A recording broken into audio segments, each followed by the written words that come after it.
Umuwi si Divina galing sa party. Nagtataka siya kung bakit parang harang ang kanilang bodyguard. Yun pala ay may tinatago siya. At makikita nga niyan harap-harapan na pinagtataksilan siya ng kanyang asawa. Dito ay galit na galit itong si Divina. Ngunit ang kanyang afam ay gusto nga nito na hiwalayan siya at tuluyang sumama sa kanyang other woman. Hindi makakapayag si Divina. Ayaw niya na mapupunta sa wala ang kanyang pinaghirapan. Dami niyang hirap na dinanas. Ayaw na bumalik sa zero. Ayaw na mag-umpisa na namang muli sa wala. Kaya naman nakikipagtalo siya ng gusto dito sa kanyang asawa. Hanggang sa hindi inaasahang pangyayari ay bigla na lamang inaatake ito sa puso. Humihingi ito ng tulong kay Divina. Ngunit dahil sa kagustuhan ng apam, nahiwalayan na nga siya. Kaya naman nawala ng gana itong si Divina. Mas gugustuhan pa niya na makitang mamatay na lang ang kanyang asawa kaysa hiwalayan siya at sumama ito sa ibang babae at ibang magkakinabang sa yaman nito. Kaya naman si Divina, instead na tulungan, ay hinayaan lamang siya.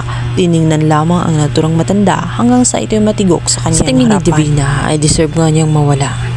Nagmaang-maangan siya hanggang sa maya-maya ay tinodo na niya ang kanyang acting.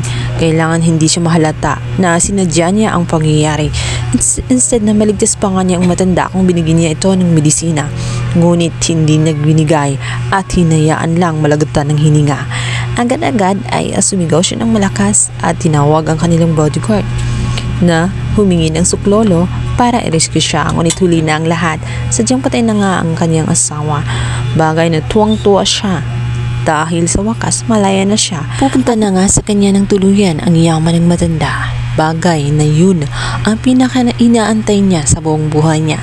Dahil totoo naman ang sinabi ng matanda na wala itong habol sa matanda kundi ang yaman lamang. Hindi talaga siya mahal. Pinakikisamahan lang ito dahil sa pera. Kaya naman ang matanda ay desperado at naghanap ng ibang makakasama na mamahalin siya ng tapat.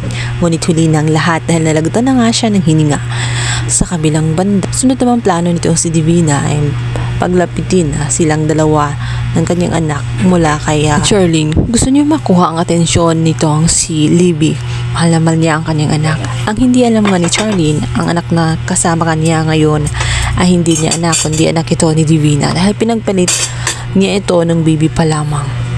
Kaya hanggang ngayon ay malayo ang loob ni Libby sa kanya kahit anong gawin niyang pakikisama dito sa kanyang anak. Hindi rin maramdaman ni Charlene ang pagmamahal o kumbaga lukso ng dugo dito kay Libby.